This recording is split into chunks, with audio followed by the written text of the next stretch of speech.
la partie. Je vais vous présenter pendant 1 heure une certaine approche du marketing que je nomme marketing culinaire. C'est aussi une certaine approche du marketing culinaire. Et puis, 1 heure, ça peut être très long, mais je vais plutôt faire en sorte que ça vous paraisse court. Dans ce temps, on a décidé de l'axer sur comment est-ce qu'on peut valoriser l'identité culinaire d'un territoire. Donc ici, on est en Bretagne, donc on va vous parler beaucoup de Bretagne, pour développer votre marque, vos projets. Donc voilà à peu près l'axe qu'on va prendre. Je vous remercie d'abord d'être tous là. Je suis contente qu'il y ait une grande diversité dans la salle et ça va être un gros avantage pour la deuxième partie, en effet, de la matinée, pour les ateliers, de pouvoir associer des étudiants avec des chefs d'entreprise ou des responsables de marque et des communicants. Donc, je pense qu'on va pouvoir faire des belles choses ensemble en fin de matinée. Mais avant, je vais d'abord faire la prof. Et puis, j'inviterai tout à l'heure Élise et Lucie à se joindre à moi. Parce que donc, ça fait quelques années qu'on collabore ensemble sur les sujets, justement, de design culinaire associé au territoire. Moi, Virginie, avec Territoire Comestible, j'œuvre dans le Grand Ouest sur les sujets de marketing culinaire. J'accompagne les collectivités territoriales, les restaurants, les hôtels, les marques alimentaires. J'ai écrit un bouquin. J'ai écrit d'autres livres aussi. Un gros travail de communication et de valorisation à la fois du territoire et des métiers du marketing à leur service. Donc ça, c'est mon métier. Je suis aussi maîtresse de conférences associée à Sciences Po à Rennes, où j'enseigne le design de territoire, le marketing, la gestion de projets créatifs. Et on a monté une chaire récemment sur l'habitabilité des territoires, à laquelle je collabore. J'interviens à Ferrandi, qui est une école de gastronomie, sur les sujets de créativité culinaire. Donc on voit qu'en fait tous ces concepts se mélangent. Ils peuvent avoir l'air assez éloignés, mais vous verrez de manière très pragmatique en fin de présentation que tous ces concepts sont nécessaires pour la bonne marche des missions qu'on nous confie et qu'on a la chance de se voir confier ces dernières années. Et donc, Élise et Lucie, qui sont ici, ont monté ensemble l'agence Papillote, qui est basée à Nantes, avec une expertise particulière et complémentaire sur le design de produits agroalimentaires, un regard sur le concept alimentaire, sur la recette, sur le packaging, et aussi une collaboration globale sur les questions d'expérience et de valorisation du territoire. Voilà. C'est aussi des méthodologies en design, vous le verrez, qu'on peut appliquer à plein de problématiques. Donc en fait, on sait développer des solutions créatives, on sait animer un groupe pour arriver à des solutions grâce à l'intelligence collective. Et en fait, on peut mettre ces compétences au service de problématiques assez diverses. Voilà, donc on parlait du grand livre du marketing culinaire. Le premier est sorti en mai 2019, exactement le 20 mai 2019, parce que c'était aussi le jour de la naissance de ma fille, ce qui fait que ça a été beaucoup de travail, mais je crois que je ne l'ai pas regardé pendant 1 mois, avant que j'ai les bras libres pour pouvoir feuilleter quelques pages. Et le deuxième est sorti en septembre 2024. Et donc vous imaginez bien qu'entre 2019 et 2024, il s'est passé beaucoup de choses, notamment quand on parle de marketing culinaire. On a eu la crise du Covid, on a aujourd'hui des crises géopolitiques qui nous questionnent aussi sur notre système alimentaire. Et donc, il y avait une nécessité de réadaptation un peu du contenu, même si, en fait, quand on a un regard sociétal et environnemental dès le départ, il y avait quand même un certain nombre de sujets qui étaient déjà ouverts dans la première édition. Et puis aussi, ça a été réédité parce qu'il n'y en avait plus. Donc, quand il n'y en a plus, on en refait. Et tant qu'à le refaire, autant le mettre à jour. Voilà. Et donc dans cet ouvrage, il y a un certain nombre d'experts, et notamment beaucoup d'experts bretons, parce que c'est un réseau professionnel qu'on a mobilisé. Donc je sais qu'il y a l'agence Tirfes qui est dans la salle, et donc voilà. Bonjour l'agence Tirfes. Et donc qui sont les nouveaux experts que j'ai conviés à intervenir dans l'ouvrage. On a aussi Élodie Dumas de l'agence Vander, qui a créé beaucoup de lieux culinaires connus sur le territoire. Il y a Élise et Lucie qui sont là, qui interviennent. Il y a aussi des enseignants-chercheurs de l'IGR qui sont spécialistes des sujets de marketing responsable, marketing alimentaire, développement de franchise, etc. Donc c'est aussi un regard à la fois breton et national sur le sujet. Et donc, comme vous le voyez, on a des approches théoriques, chiffrées, assez illustrées pour pouvoir être un peu didactique. Et puis aussi des exemples de réalisation visuelle pour être inspirant. Donc c'est un double regard. Mais il faut savoir que c'est aussi un ouvrage qui est l'adaptation de mon travail de thèse. Donc il y a des moments qui sont... Il y a des paragraphes où il faut un peu plus s'accrocher que d'autres. Donc il faut être un peu courageux, je le recommande. Mais voilà. Il y a un sommaire, on peut aller directement à ce qui nous intéresse aussi. C'est une bonne stratégie. Voilà, donc marketing culinaire, de quoi on va parler? Là, c'est le moment où je fais la prof, mais je suis obligée pour être sûre qu'on ait à peu près le même cadre de réflexion ensemble pour la matinée. Et donc, je commence par les choses qui fâchent, pour mettre les pieds dans le plat. J'ai révisé mes jeux de mots avec Coralie. La peur est dans l'assiette, c'est le titre d'un ouvrage de Claude Fischler, publié en 2001, et qui nous parle justement de cette situation de gastro-anomie dans laquelle on se retrouve, c'est-à-dire qu'on est dans une situation de perte de repères alimentaires.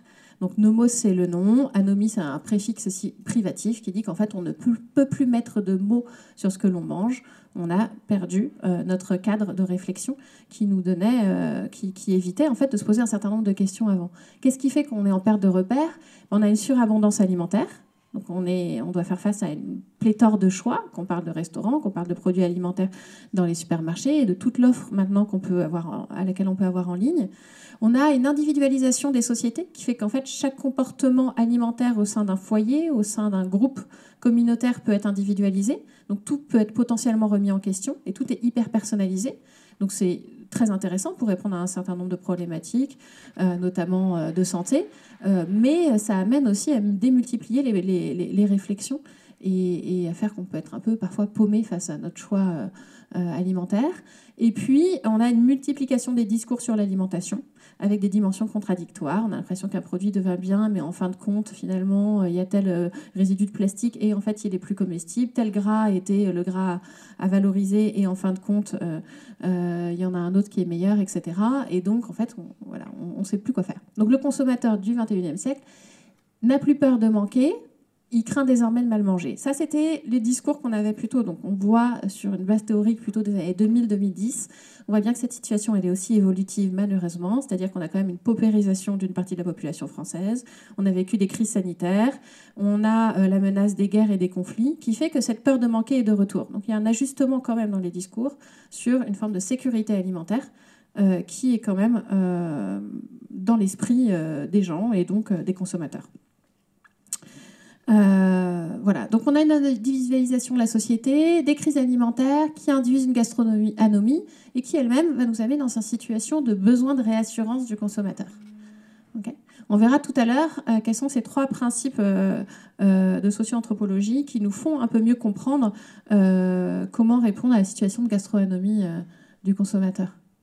Voilà. Et ce besoin de réassurance, la bonne nouvelle, c'est qu'on a plusieurs façons d'agir dessus, pour pouvoir répondre à ce besoin-là, parce qu'en fait, il faut le combler pour que le consommateur puisse faire un choix un choix avec lequel il est à l'aise. Donc, on est obligé de répondre à ce besoin de réassurance pour pouvoir l'amener à faire un choix. Et comment il va faire? Il va demander des recommandations à son entourage. Il va écouter les discours d'experts. Il va chercher des marques en qui il peut avoir confiance. On va plus facilement tester un nouveau produit qui est lancé par une marque qu'on connaît, dont on a déjà apprécié les produits et dont on connaît l'éthique, parce qu'on va oser sortir de sa zone de confort. Et puis, on a aussi de plus en plus des solutions digitales qui permettent aussi d'avoir accès à une information qui va être traitée, optimisée, pour pouvoir avoir accès de manière transparente et instantanée aux données.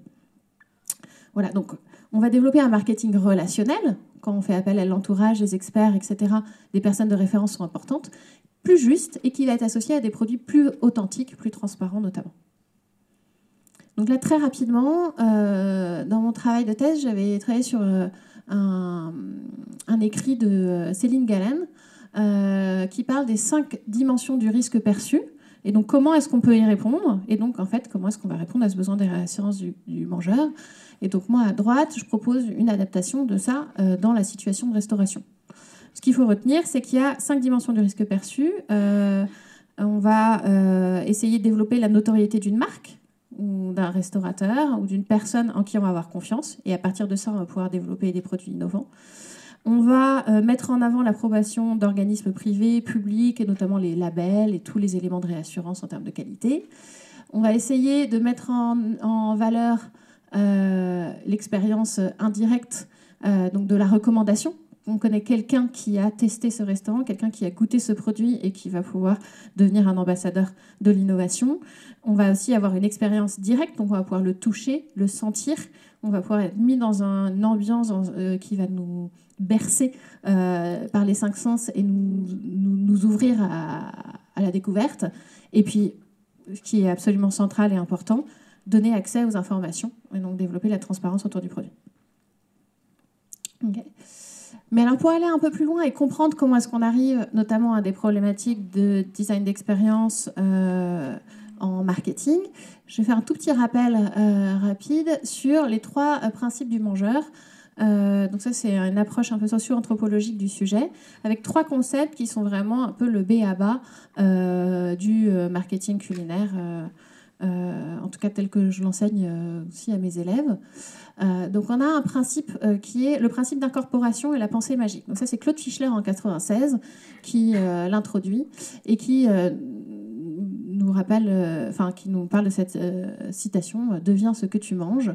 En réponse un peu à la célèbre citation de Claude Lévi-Strauss qui nous dit « Il ne suffit pas qu'un aliment soit bon à manger, encore faut-il qu'il soit bon à penser ».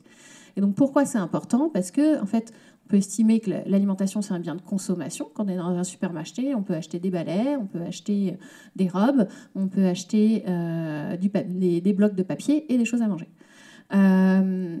Mais on a un rapport particulier à cette alimentation parce qu'en fait, on devient ce qu'on en mange par un principe de digestion. Naturellement, c'est notre physiologie qui fait ça. Donc, il y a un espèce d'enjeu hyper important à faire plein de micro-choix qui sont en accord avec nos valeurs pour, in fine, être la résultante de cette agrégation de choix en accord avec notre valeur. Donc, on arrive à une incorporation symbolique qui fait de l'aliment un futur soi et fait de soi une agglomération de tout ce qui a été ingurgité autour d'une vie. Okay.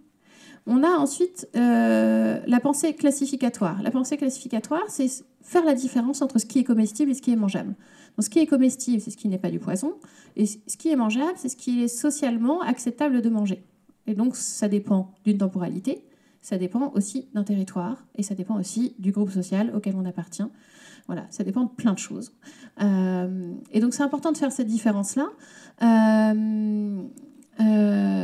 pour pouvoir un peu, justement, mobiliser des concepts sociaux et développer une acceptation sociale autour de l'innovation, notamment. Et donc, pouvoir transformer ce qui est simplement comestible en quelque chose qui est mangeable dans le contexte dans lequel on veut le mettre sur le marché. Donc ça, c'est Claude Fischler qui nous éclaire aussi là-dessus, sur notre société moderne, comme chaque culture, choisit ses craintes en matière alimentaire, non pas sur les bases probabilistes, mais sur les réponses apportées aux dilemmes contenus dans les 3 caractères universels des mangeurs, le principe d'incorporation, la pensée classificatoire et le paradoxe de l'omnivore. Et là, j'ai illustré cette slide avec une huître, parce qu'en fait, c'est vraiment la différence entre pourquoi est-ce qu'en Bretagne, on va manger des huîtres, on ne mange pas des sauterelles. Et là, c'est vraiment tout de suite, mais en fait, l'huître fait partie du registre du mangeable pour les Bretons, mais la sauterelle n'en fait pas partie. Et pourtant, les deux sont comestibles de la même manière. Okay. Et ensuite, on a un autre sujet qui est très, pour le coup, très parlant en termes de marketing, c'est le paradoxe de l'omnivore. C'est-à-dire que l'homme étant omnivore doit adapter son alimentation en fonction des saisons, parce qu'il a besoin d'une diversité de nutriments qu'on va trouver dans une alimentation très variée. Et donc, elle évolue au fur et à mesure des saisons. On est obligé de ne pas manger la même chose en été, en automne, en hiver. Et puis aussi, en tant qu'omnivore, il a fallu qu'il découvre quel était le registre du comestible, pour le coup. Donc là, c'était une question d'évolution. Et donc, on a tous ancré en nous le fait que potentiellement, cette découverte d'un aliment nous amène à déguster un aliment qui potentiellement est du poison pour nous. Donc, on a un rapport à la fois à la nécessité d'une transformation de notre alimentation au cours du temps, et en même temps, une crainte que ce nouvel aliment soit potentiellement du poison. Donc, on a une tension entre intérêt et refus de la nouveauté. Okay. L'individu hypermoderne mange donc différemment selon les circonstances, ne se comporte pas toujours de la même manière, a des références culinaires hétéroclites. Il n'est plus classable dans un modèle alimentaire. Ses repas changent de contenu, de logique et de sens selon les heures, les lieux, les convives, les contextes et les sentiments. C'est François Hacher qui nous éclaire là-dessus.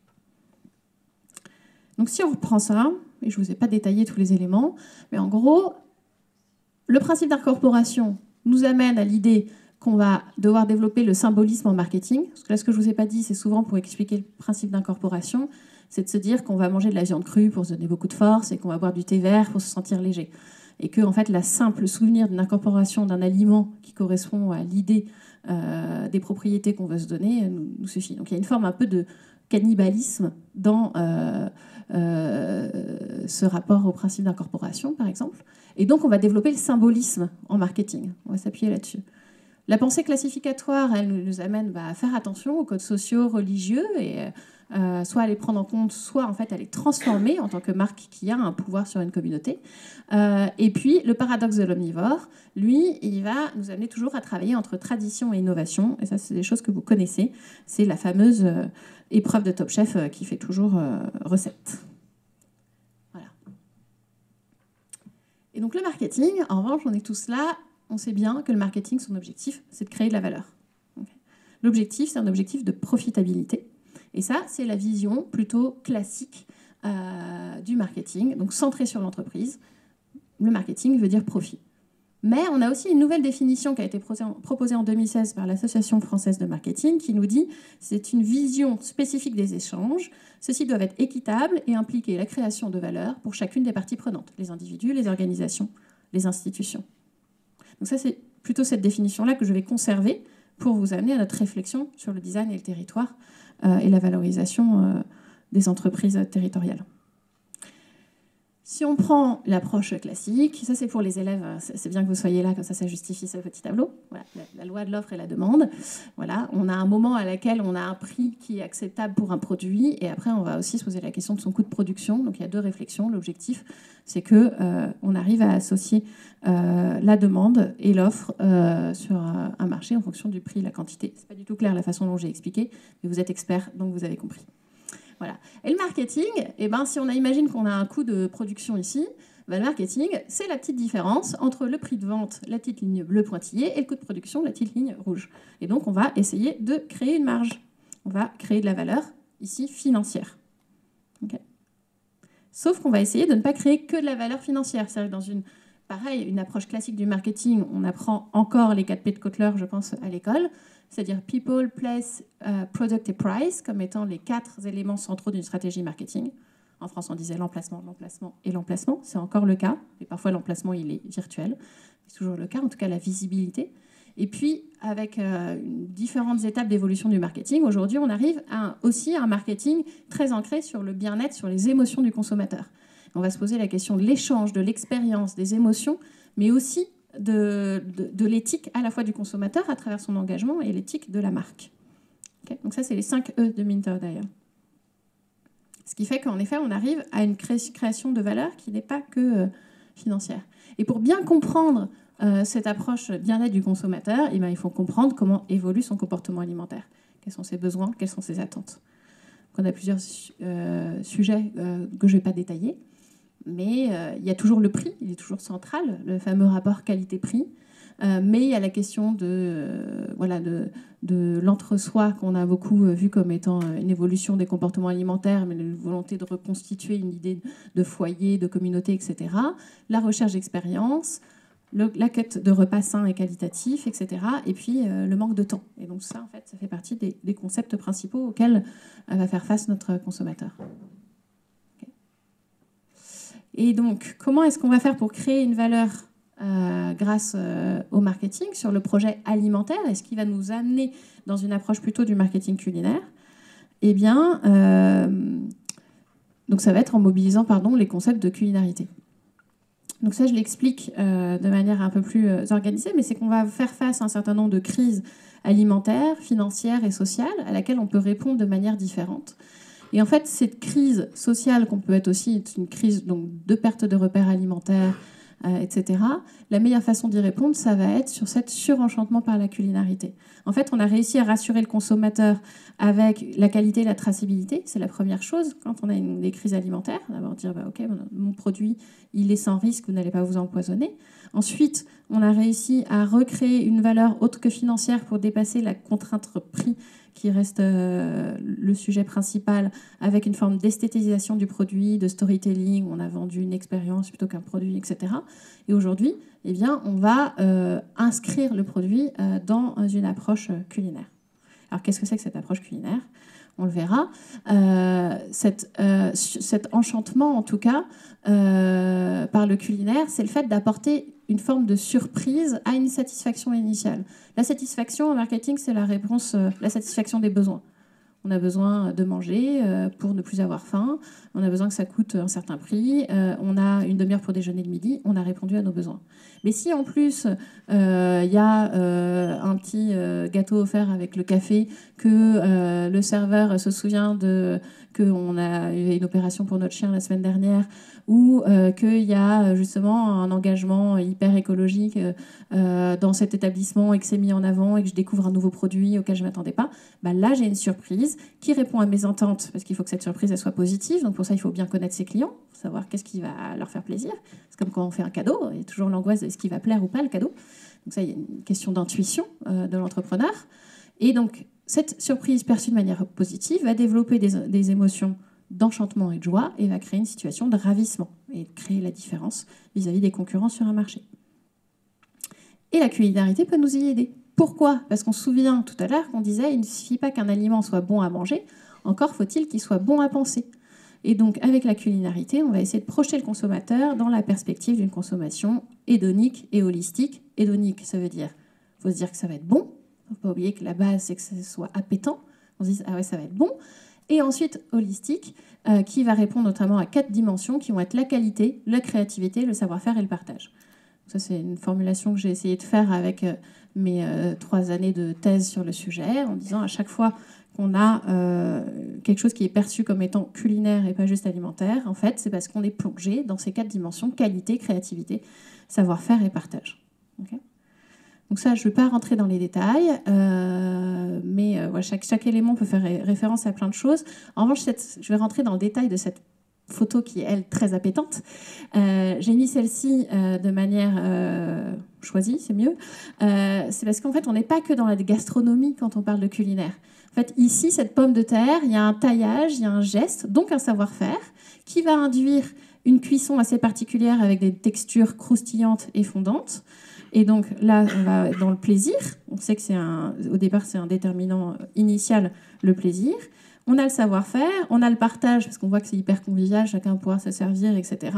Et puis, il y a une dimension créative, ça apporte un nouveau regard sur un objet. En fait, on a juste, avec un petit geste, on l'apporte autrement. Et donc, on a voilà, une expérience culinaire juste autour d'un plat de patates. Donc, ça fonctionne aussi pour des choses très simples. Voilà.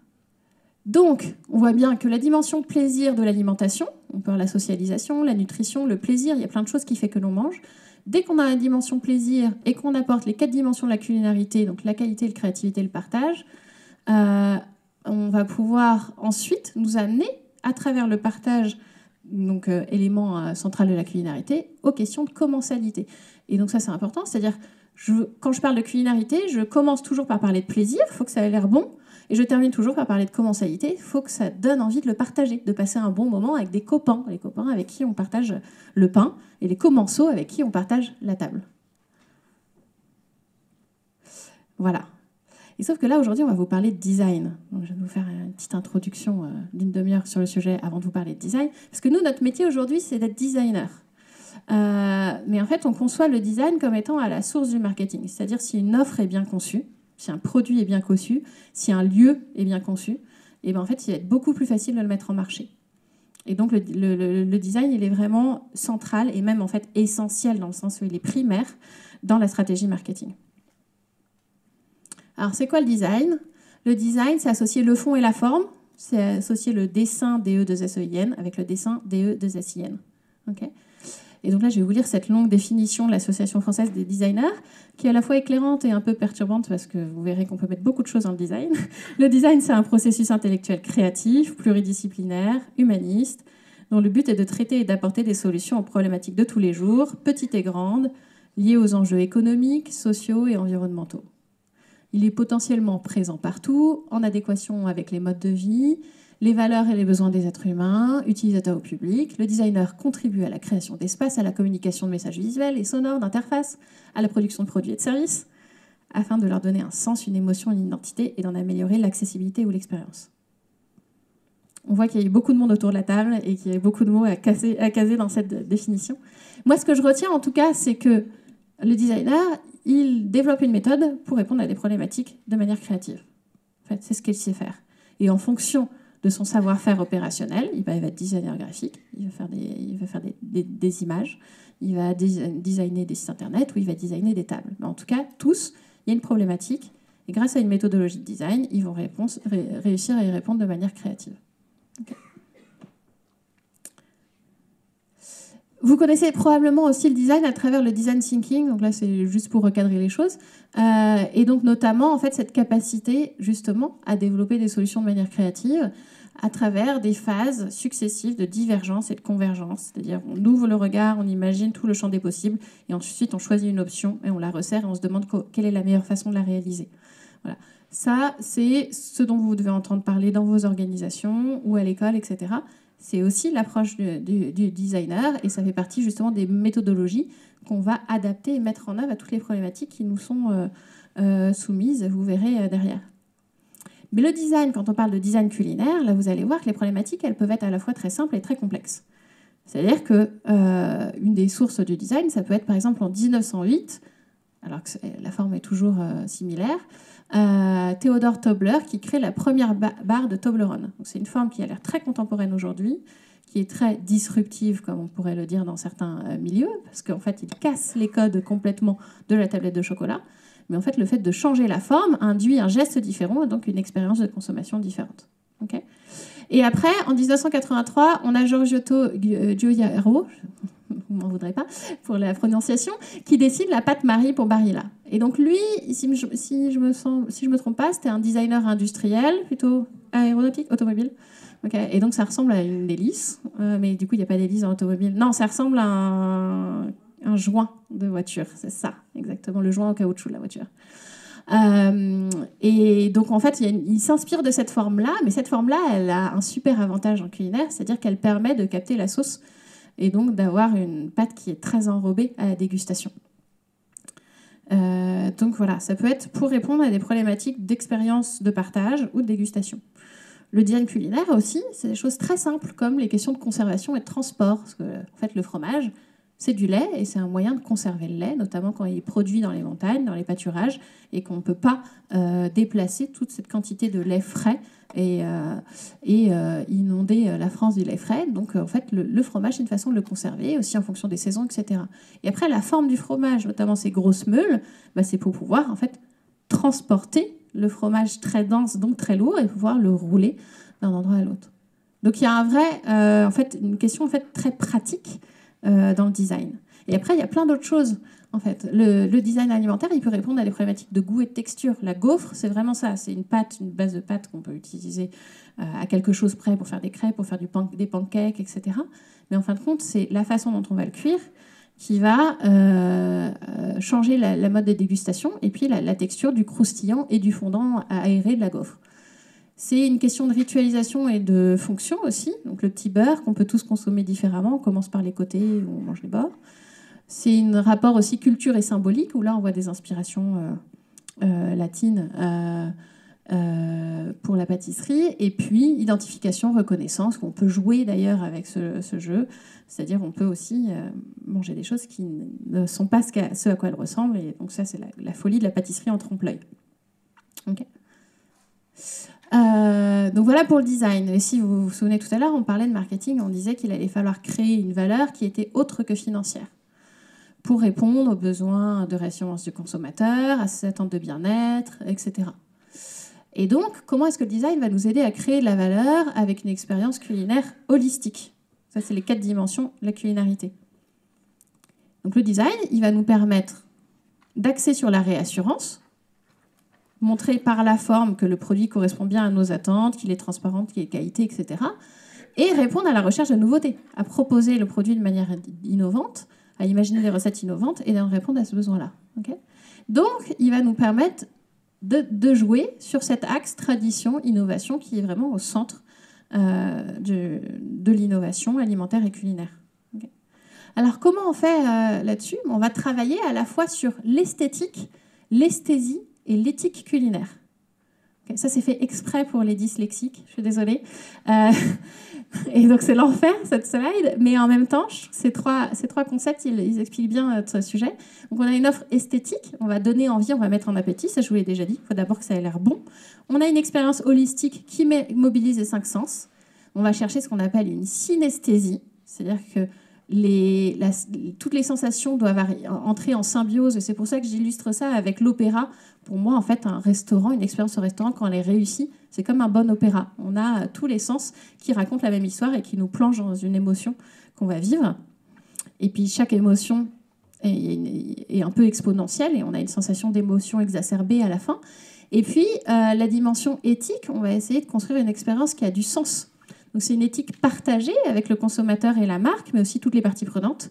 Et puis on va s'intégrer dans un territoire, dans une communauté humaine. Et donc là, en fait, si on remonte aux images, on a à la fois le plat de sardines qui doit être joli, esthétique, bien dressé, il y a des couleurs, il y a des formes, un restaurant qui ressemble, qui fait appel à des codes du monde de la pêche, etc. Et puis, un travail sur les fournisseurs, sur la qualité du produit initial qu'on doit aussi percevoir dans l'expérience. Et c'est la conjonction de tout ça qui fait qu'on va obtenir un souvenir mémorable. Voilà. Et donc, en conclusion sur cette petite ouverture sur le métier de designer, j'aime bien dire que notre rôle en tant que designer, c'est de rendre individuellement désirable ce qui est collectivement souhaitable. Nous, on sait agir. En tant que marketeur aussi, en fait. On sait créer le désir. On sait sur quel point appuyer pour faire en sorte que les gens aient envie d'acheter notre produit plutôt que celui du voisin.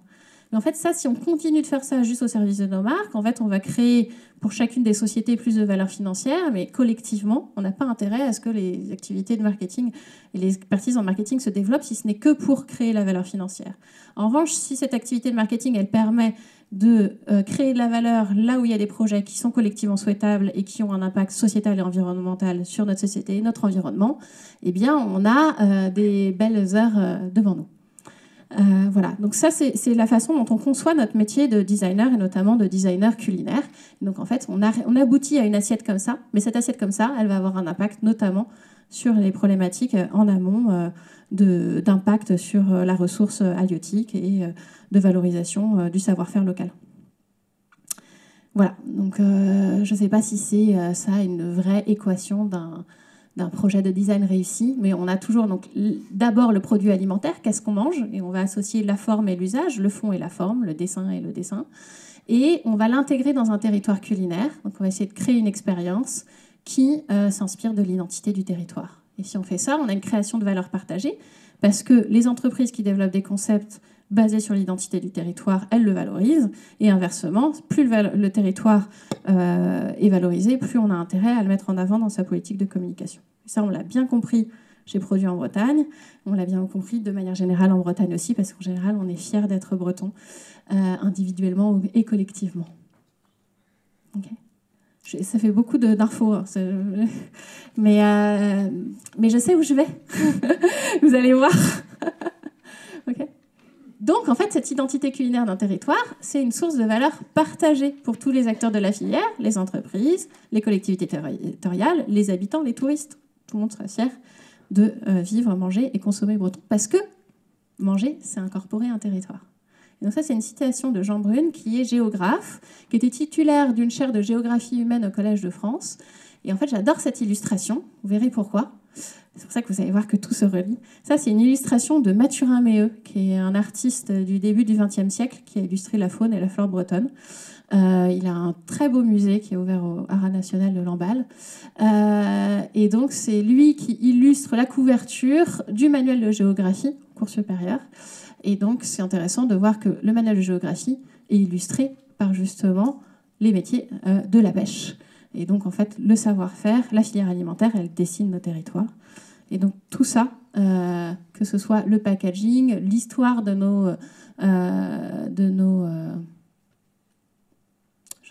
les entreprises dans lesquelles on met des sardines dans des boîtes en métal, des conserveries, j'allais dire sardinerie. Voilà. Et aujourd'hui, la gastronomie d'aujourd'hui, tout ça, en fait, c'est issu d'une histoire et d'une transmission d'une identité culinaire bretonne. Et donc, en fait, dans cette identité culinaire, on va avoir plein de choses. On n'a pas que les produits. Valoriser l'identité culinaire bretonne dans son concept, c'est pas juste cuisiner des produits bretons, mettre de l'artichaut et de la sardine. Ce sont aussi les objets, les ustensiles culinaires, les arts de la table, les savoir-faire. Ce sont les récits, les anecdotes, les histoires, les légendes aussi culinaires. La sensorialité, les matières, les matériaux, les couleurs, les sons. Les matières premières, bien sûr, on l'a dit. C'est aussi les usages, les fêtes, les traditions culinaires. la cuisine, les paysages comestibles en fait. On a tous en tête des images qui sont façonnées par le savoir-faire des acteurs des filières alimentaires et qui font partie aujourd'hui de notre registre paysager.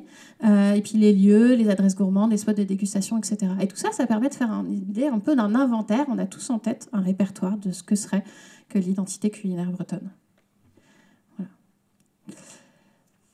Et après, pourquoi, en fait, à partir de ça, on a vu qu'en tant qu'entreprise, on a intérêt à valoriser le territoire, mais aussi en tant que territoire.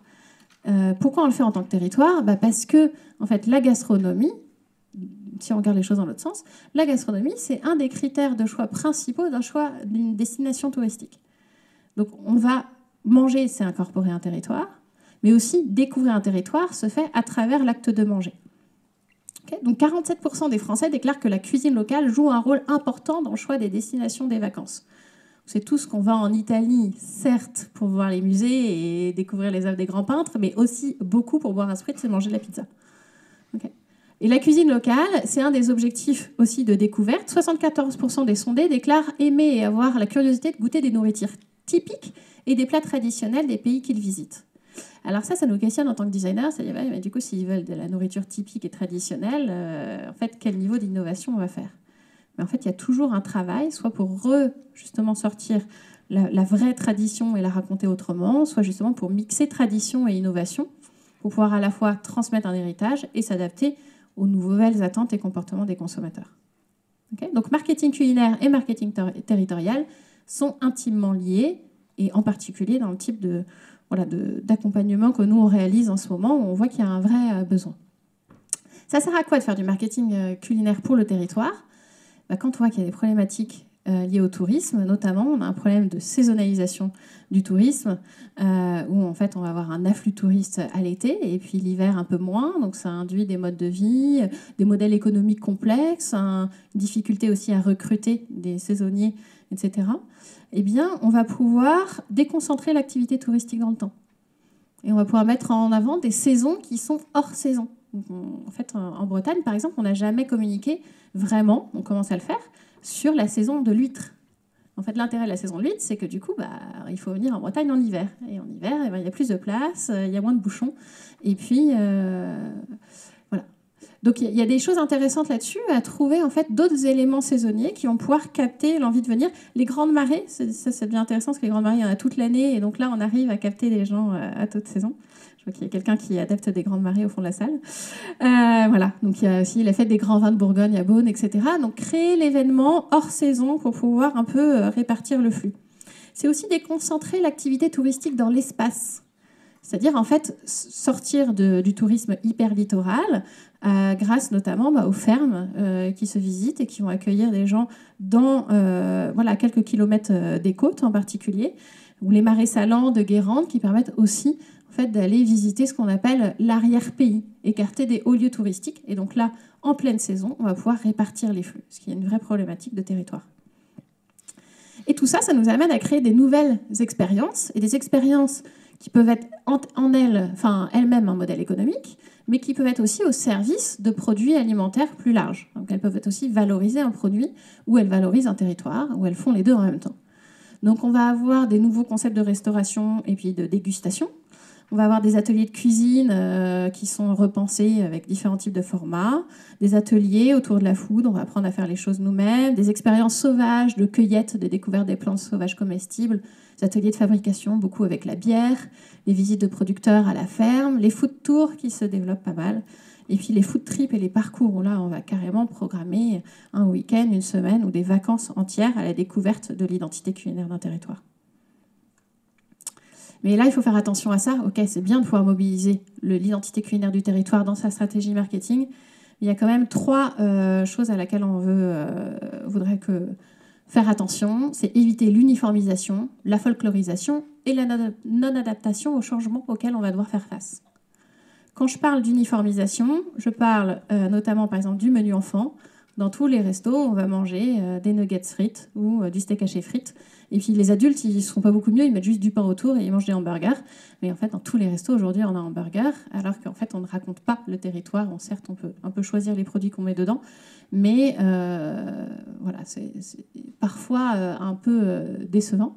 Mais on a aussi des nouveaux invariables aujourd'hui. Donc on a les burgers, mais en fait les bols yoga, etc., sont une forme aussi d'hyper-uniformisation de notre offre aujourd'hui.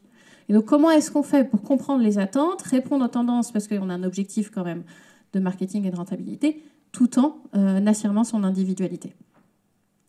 La folklorisation aussi, c'est en fait cristalliser l'identité perçue, l'identité d'un territoire autour de produits ou de recettes qui sont censés en fait faire toute l'identité culinaire. C'est comme l'artichaut en Bretagne, on parle produit alimentaire breton, l'artichaut, mais en fait l'artichaut en Bretagne, il est là que depuis le 19e siècle. Sinon c'est un produit méditerranéen, il s'est adapté, etc. Voilà. Donc l'artichaut n'est pas fondamentalement breton, même si aujourd'hui il est très largement produit en Bretagne. La galette complète aussi. On pense que la galette complète, c'est le plat de nos aïeux et qu'on a toujours mangé de la galette complète en Bretagne. Mais la galette complète, elle existe en fait telle quelle que depuis le milieu du XXe siècle. J'ai mis 1950 parce qu'il faut mettre une date. Mais avant, la galette, elle était mangée de manière très différente. Elle était émiettée ou trempée dans un bol de cidre, dans un bouillon ou dans un lait ribot, notamment. Et donc en fait, la façon la plus traditionnelle de manger la galette, c'est plutôt trempée dans un liquide. Ce qu'on fait plus beaucoup, mais qu'on fait dans certains restaurants. Et quand c'est le cas, eh ben, c'est une expérience assez intéressante à revivre. Je n'ai pas le temps de faire... si vous voulez savoir, je vous parlerai du restaurant, que j'aime beaucoup. On peut manger de la soupe de galette. Voilà. L'autre travers qu'il faut éviter, c'est de ne pas penser à la nécessaire adaptation aux changements à venir, et notamment aux changements climatiques. Alors, on voit qu'il y a un certain nombre de personnes qui se saisissent de ce sujet. Donc, on a des sujets vraiment d'alimentation à grande échelle, notamment avec le développement du sorgho au sud de Paris. Et puis, en Bretagne, on entend beaucoup parler des nouveaux projets de vignes et donc de vin en Bretagne, sur les îles, sur les coteaux bien ensoleillés, etc. Il y avait du vin. Il y en a toujours eu. C'était du vin de table ou du vin de ce qu'on appelle de messe. Donc, on peut faire pousser du raisin en Bretagne. Et aujourd'hui, le vin risque d'être meilleur étant donné que les conditions climatiques évoluent. Donc, ils ont raison de s'en saisir. On voit aussi pas mal de projets sur le thé et plein de produits qui s'adaptent à notre territoire. Voilà. Donc, on arrive au sujet. L'identité culinaire d'un territoire au service de votre marque. Comment on va faire ? Eh bien, on va essayer d'inspirer les acteurs de la filière alimentaire bretonne. Là, je vais mettre quand même une petite pause. Là, je vais vous présenter des réalisations qu'on a faites. Donc, quelques réalisations. J'ai bientôt passé la parole aussi à Lucie et Élise, parce que je suis dans les temps à peu près. On va vous présenter quelques réalisations pour vous montrer comment, justement, nous, on essaye de développer à la fois la connaissance collective de l'identité culinaire bretonne et comment est-ce qu'on le met au profit de l'activité économique des acteurs du territoire. Donc, on a fait une première mission à la demande de la région Bretagne, donc le T-Hub, qui est une cellule d'innovation touristique de la région Bretagne, qui nous a dit qu'il faudrait faire un carnet d'inspiration culinaire. Et ils se sont eux-mêmes inspirés de ce qui avait été fait autour du Louvre-Lens, dans l'idée de valorisation de l'identité du bassin minier, notamment à travers le culinaire. Ils avaient fait un petit carnet d'inspiration qui a inspiré derrière des événements, des projets de développement, etc.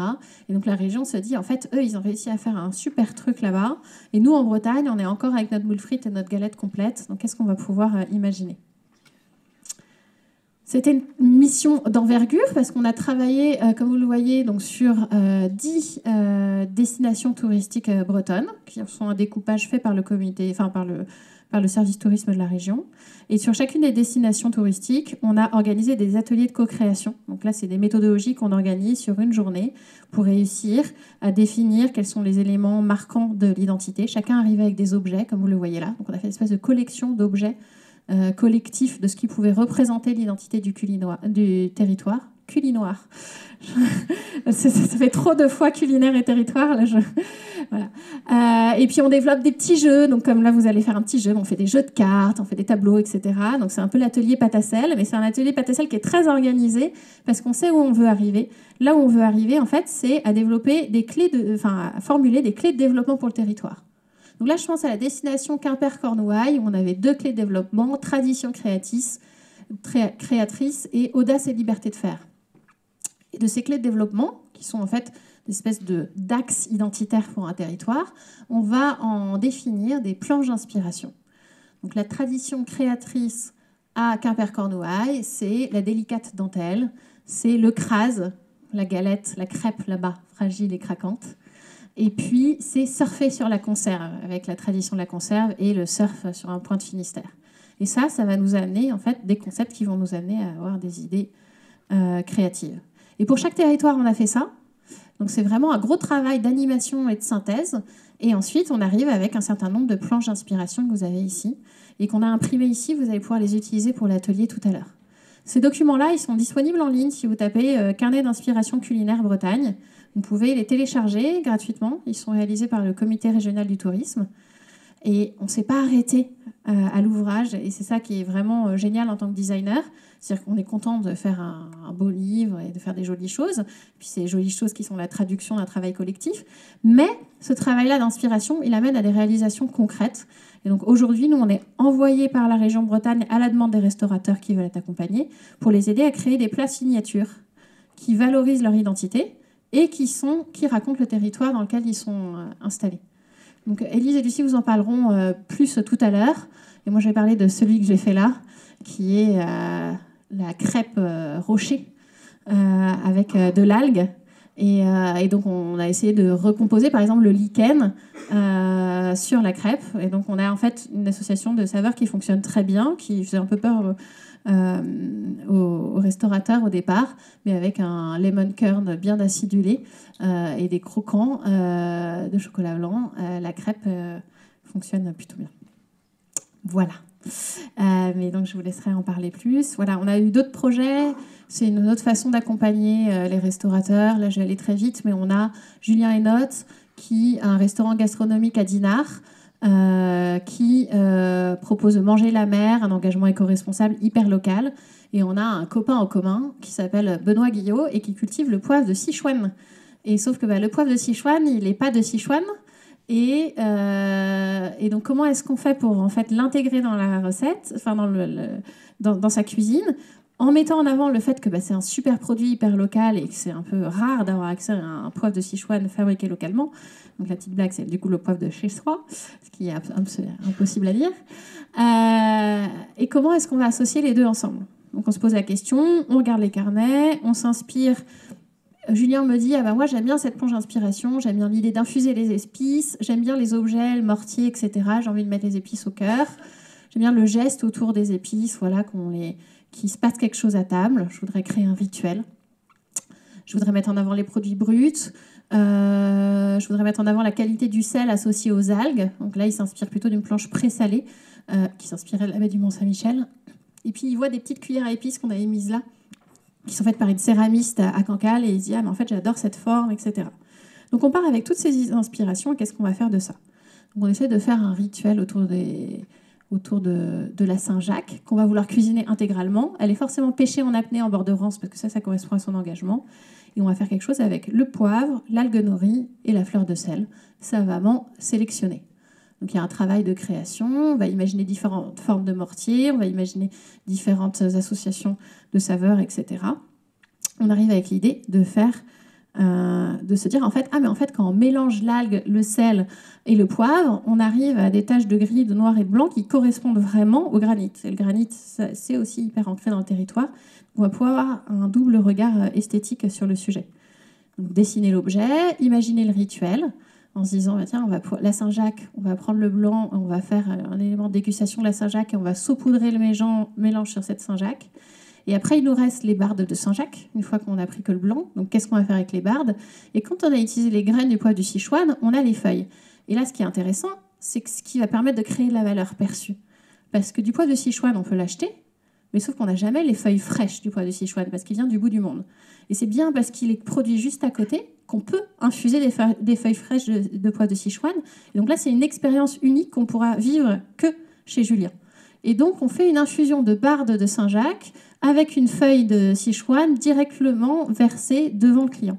Et donc, le côté aussi intéressant, c'est que c'est vraiment un rituel pour préparer les papilles, parce qu'on va avoir quelque chose qui pète dans la bouche, qui est très frais et qui est très saisissant, donc vif, et qui va réveiller le client avant de commencer un repas dans le restaurant gastronomique. Et ensuite, quelque chose de très doux et d'enrobant qui s'inspire des dashi japonais et qui va permettre un peu de laver la bouche et de la préparer pour accueillir la cuisine de Julien qui suit.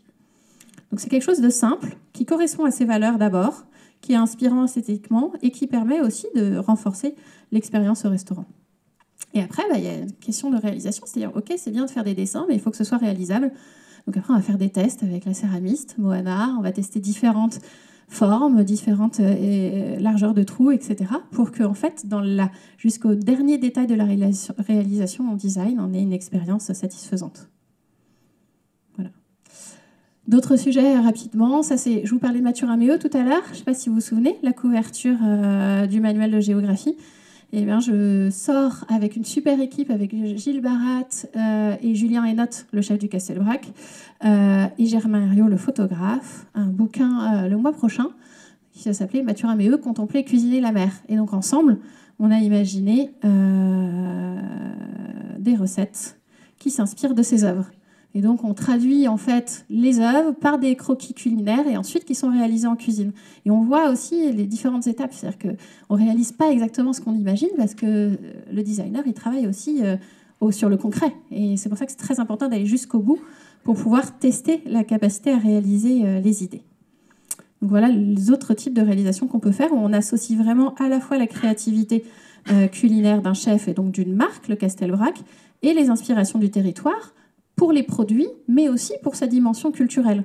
Là, on voit que Mathurin-Méheut avait dessiné de la vaisselle avec les faïenceries Henriot à Quimper. Donc en fait, on croise beaucoup de marqueurs de l'identité bretonne avec ça.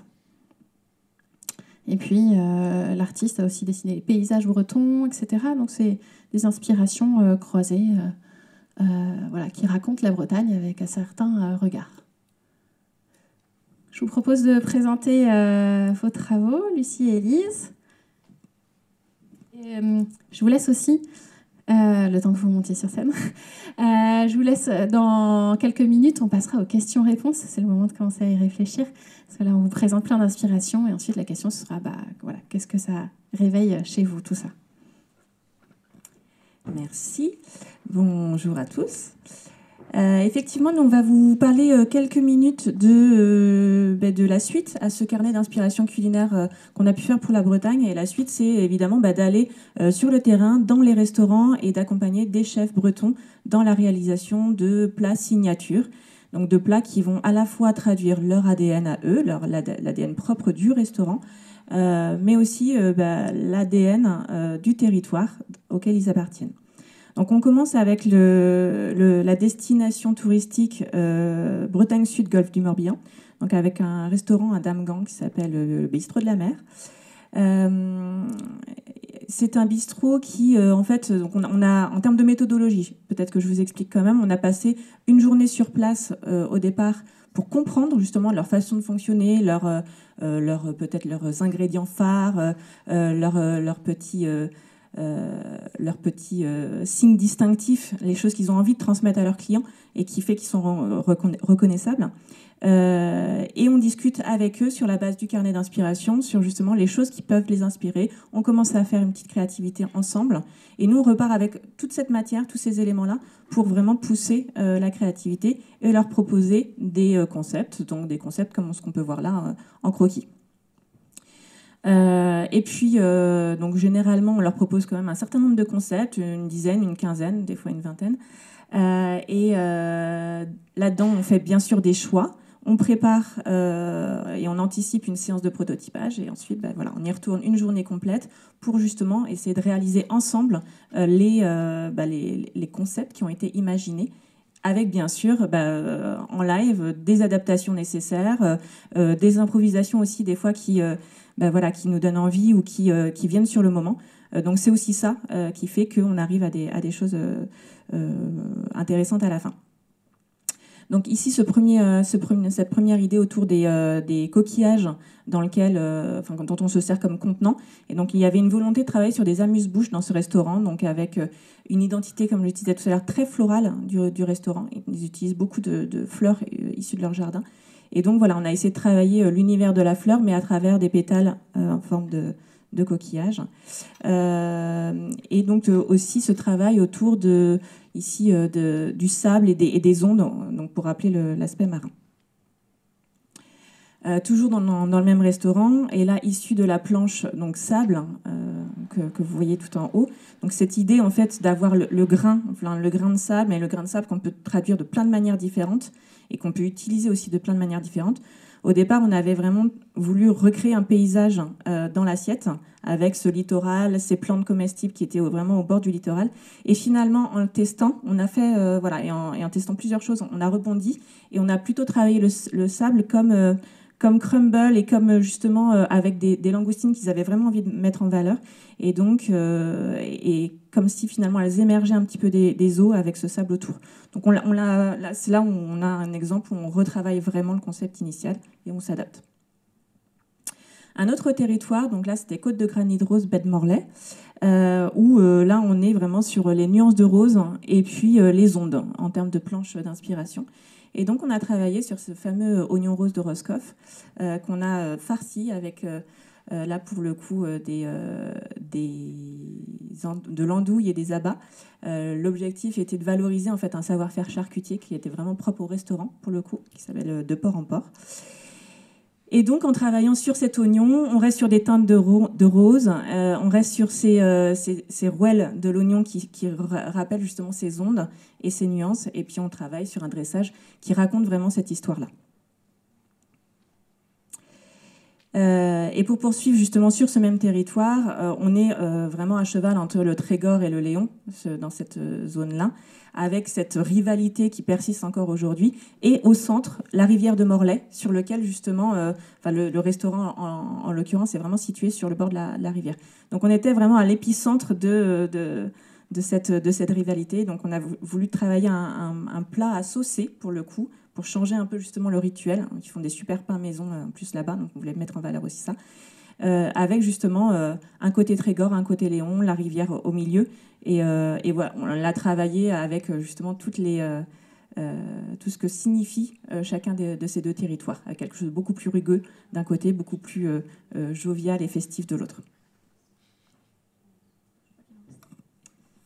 Et donc pour le dernier, toujours dans le même territoire, ici on est chez une restauratrice qui a donc une crêperie bio et locale, mais qui n'arrivait pas à trouver et à faire une crêpe plutôt typée mer, sans mettre de saumon fumé. Donc pour une crêperie locale, c'était un petit peu dommage. Donc là, on a essayé de créer quelque chose... excusez-moi. Donc là, on est à Landivisio, donc c'est un territoire qui est vraiment entre la terre et la mer, et on s'est vraiment inspiré du territoire. Donc notamment cette planche qu'on a développée autour de tous ces contrastes qu'on peut avoir dans le territoire, pour créer en fait un peu un diptyque comme ça de blini plus épais à base de blé noir. Un plutôt mer, donc plutôt avec une base de chèvre frais mais avec des algues, du citron confit et de la salicorne. Et puis un blini plutôt terre, crème d'artichaut, bacon, sarrasin torréfié. Après ça reste une base qui peut vraiment évoluer facilement, donc c'était aussi son souhait. Et avec cette ligne de côte qu'on retrouve ici, la ligne de côte donc, du littoral nord, qui peut être avec du sarrasin émietté, ou quelque chose de plus liquide, donc réduction de cidre, etc. Toujours avec des produits locaux. Donc voilà pour ça, donc entre les monts d'Arrée et la mer, pour une crêperie à Landivisio. C'est bon pour les accompagnements. Donc vous pouvez nous poser des questions juste après.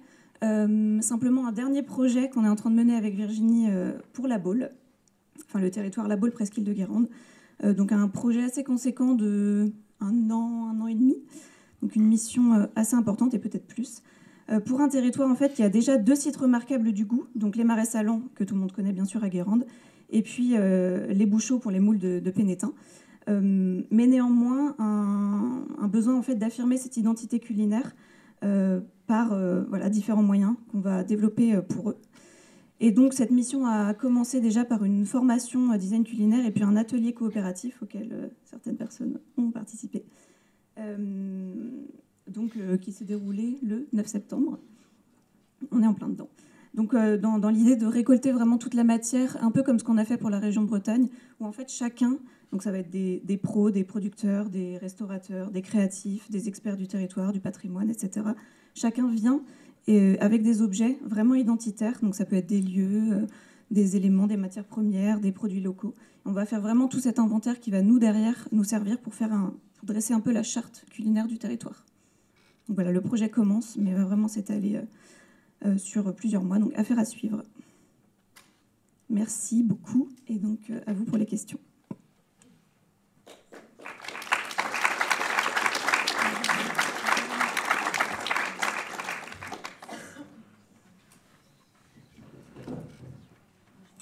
qui veut se lancer?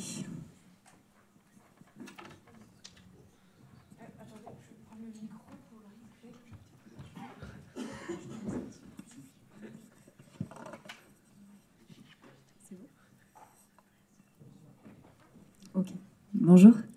J'ai trouvé votre présentation vraiment très percutante et intéressante, je vous remercie. Ma question est la suivante, c'est les restaurateurs que vous accompagnez, est-ce qu'ils sont sur une certaine gamme? Vous avez parlé d'une crêperie sur la fin de la présentation.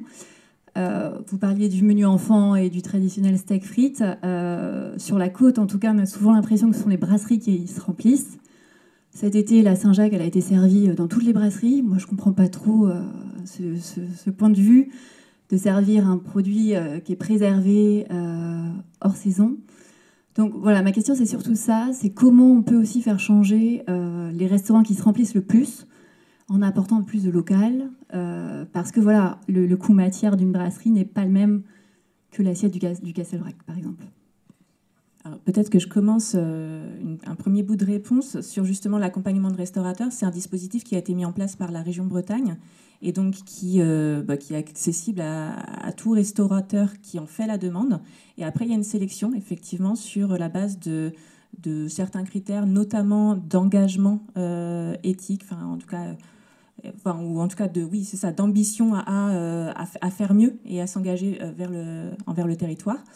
Et par contre, il n'y a absolument pas de limites ou de contraintes par rapport à la typologie du restaurant. Donc on peut avoir effectivement une brasserie, un bistrot, comme on peut avoir un restaurant gastronomique. Là-dessus, c'est à nous après de nous adapter effectivement en fonction justement de la demande et puis et du besoin du restaurateur. Une question de saisonnalité aussi.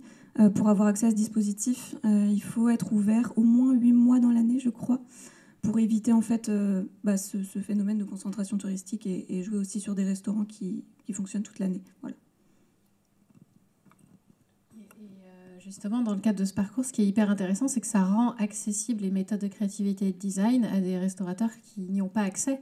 Parce que oui, ça prend du temps, c'est du savoir-faire, donc notre intervention, elle a un prix. Et c'est difficile en tant que restaurateur, quand on a la tête dans le guidon, d'imaginer faire appel à ce type de prestations. Donc, je trouve que c'est vraiment hyper remarquable de la part du comité régional du tourisme d'avoir mis en place ce projet. Et nous, ça nous permet justement d'agir sur des projets moins haut de gamme, parce que en fait les restaurants haut de gamme, le chef il est créatif et parfois il a besoin aussi d'un coup de pouce, donc c'est intéressant justement d'avoir ce dialogue créatif parfois qui nous nourrit, ces principes de collectif en tant qu'artiste, etc. Mais travailler pour les cantines scolaires, pour une offre hyper accessible, c'est aussi notre volonté en tant que designer. Il faut juste qu'on trouve comment est-ce qu'on fait.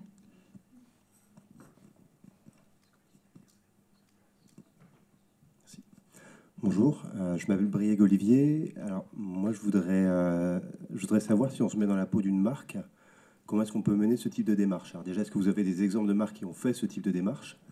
Et quand on est une marque, alors moi, je me projette peut-être dans une charte de marque. Est-ce qu'on fait ça? Comment on s'organise? Est-ce qu'on le fait avec son agence? Et quel peut être tentativement le budget de ce type de travail? Alors, le budget, je ne vais pas être capable là de sortir. C'est de se dire, est-ce que c'est un budget à 5 000 euros? Est-ce que c'est un budget à 40 000 euros? Très sincèrement, c'est vraiment en fonction du besoin et de à quel point on veut aller loin dans cette définition de la charte de marque. Alors, déjà, pour commencer sur la première partie de la question, c'est oui, c'est tout à fait possible et transposable sur une charte de marque, parce qu'en fait, on est en train de se parler derrière d'une charte, donc c'est-à-dire un document qui soit un socle, un pilier pour ensuite développer tout un tas de projets. Et cette charte d'identité culinaire, on se parle d'ADN.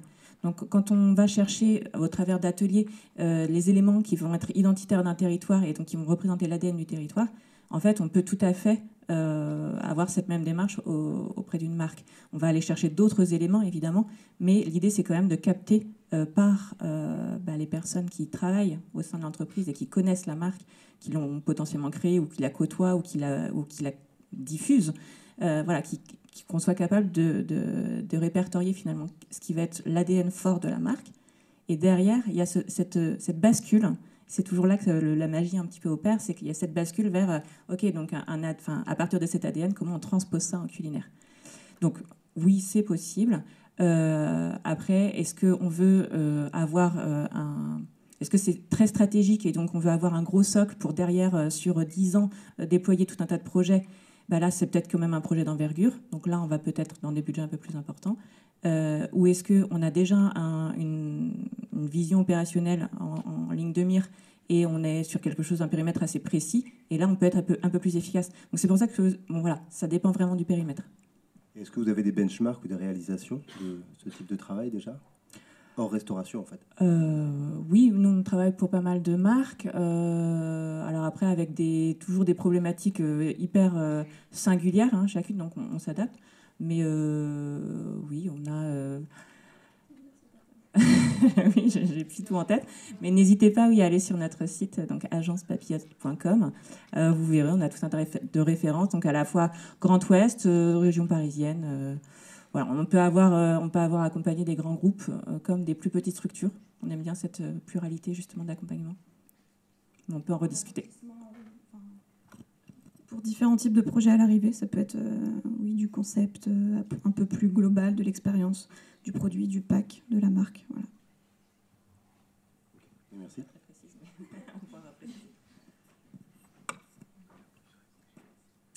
Bonjour, juste pour être sûr d'avoir bien compris, le livret inspirationnel là, qui a été produit, il sert comme point de départ, ou en tout cas comme une des sources d'inspiration. C'est un outil qui existe, qui est public, qui est exploitable par tout le monde ou... Oui, là aussi, c'est un travail, comme c'est un travail qui a été commandé par une collectivité territoriale, c'est entre guillemets fait pour le bien commun. Donc, il est disponible en ligne, il est téléchargeable en format PDF. Et ce sont des éléments d'inspiration, et l'objectif justement c'est qu'il inspire un maximum d'acteurs sur le territoire. C'est pour ça que nous aussi, en tant qu'enseignantes, vous enseignez à l'école de design de Nantes, j'enseigne à Sciences Po ou à Ferrandi, etc. Et bien en fait, quand on a l'occasion aussi, on fait travailler les gens sur ce carnet-là, parce que comme c'est l'expression d'un travail collectif, il y a vraiment beaucoup d'informations qui peuvent être utiles aux acteurs du territoire. Et donc, vous pouvez vous-même développer ces méthodes, organiser un petit séminaire de créativité dans une équipe marketing de votre société ou dans une équipe de création dans un restaurant pour vous en inspirer pour la suite. C'est l'objectif. Ouais. Donc, son petit nom, c'est comment pour le trouver ? Carnet d'inspiration culinaire, Bretagne. Vous tapez ça sur Google. Normalement, le premier lien, c'est un lien de téléchargement. Voilà. Et... C'est sur nos sites internet, donc Papillote ou Virginie Bréjon. Vous avez aussi une redirection vers le lien pour le télécharger.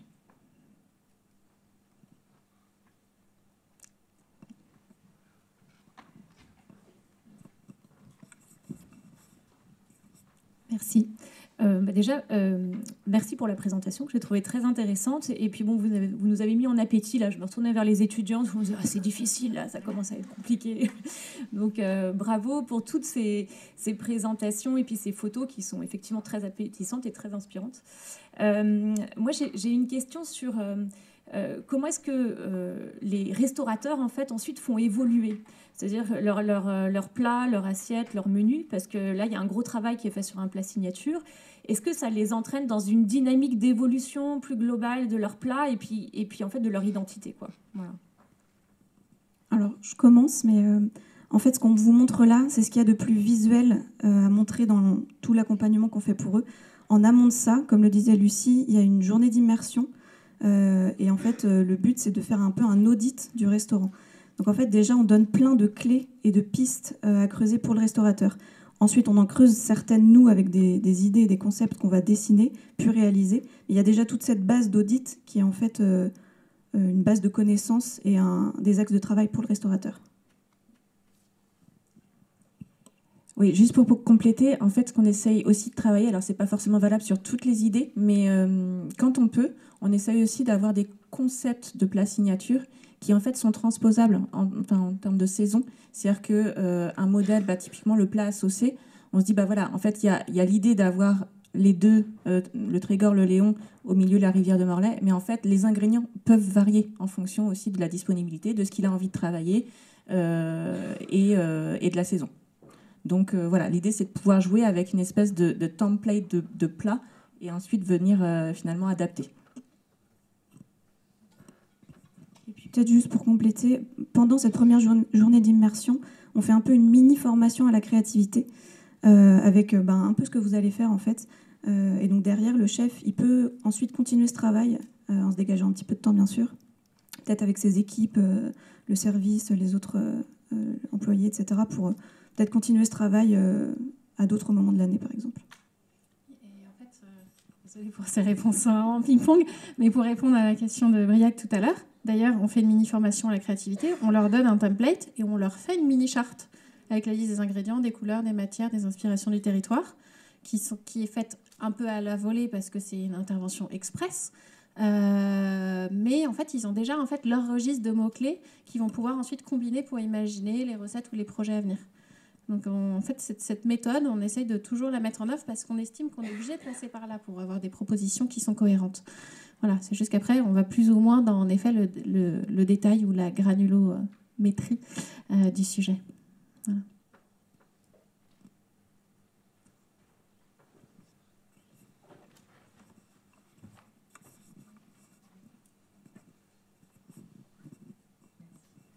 Merci beaucoup pour tous ces exemples. Moi, j'aurais voulu savoir comment ça se passe quand vous travaillez avec des marques plus nationales, ou voire peut-être d'autant plus que là, ça a beaucoup de sens. On se plonge vraiment dans un territoire très précis.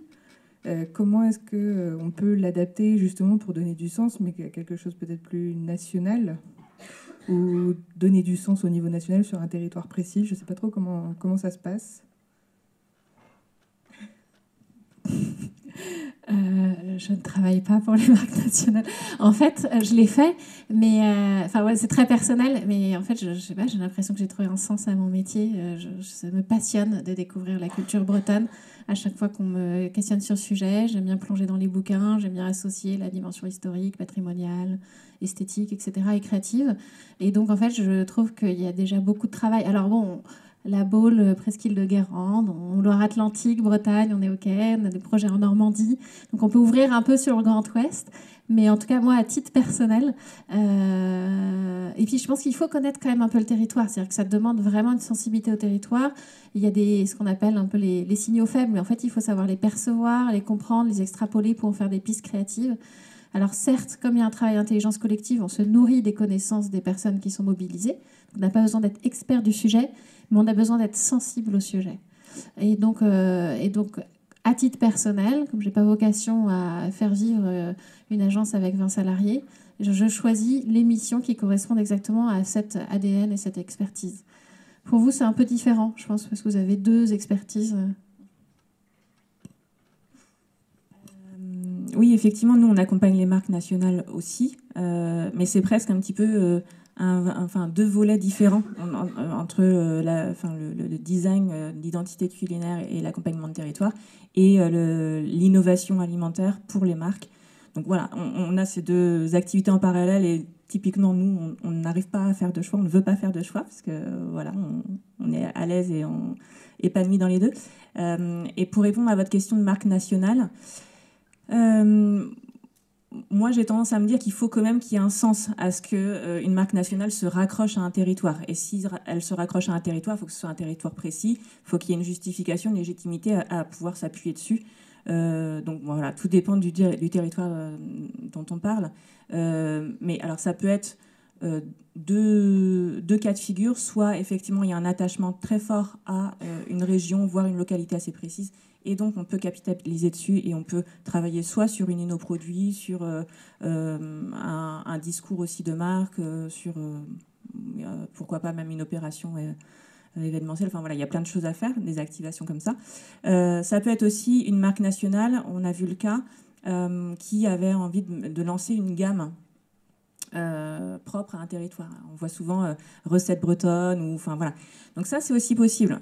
Mais ça veut dire qu'il faut quand même qu'on arrive à garder les codes de la marque, qui eux vont être transversaux et qui sont quand même qui vont porter le le lancement de produits, et à y insuffler la juste dose et les bons éléments de tel ou tel territoire. Donc voilà, c'est un peu les deux options finalement quand on veut travailler marque et territoire. Merci.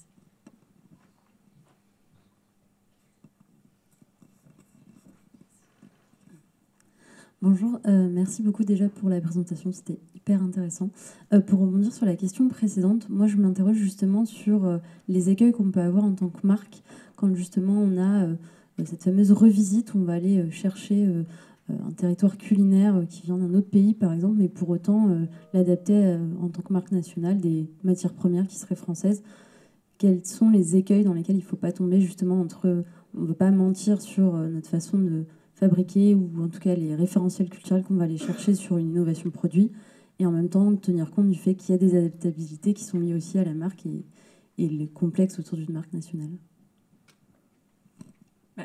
Après, tout est une histoire de choix, c'est des choix à faire, mais nous on aurait tendance à penser et à pousser l'idée de justement pas forcément prendre les éléments tels quels et les transposer chez nous, c'est plutôt de décortiquer cette référence d'ailleurs et de se dire ok, qu'est-ce qu'on retient.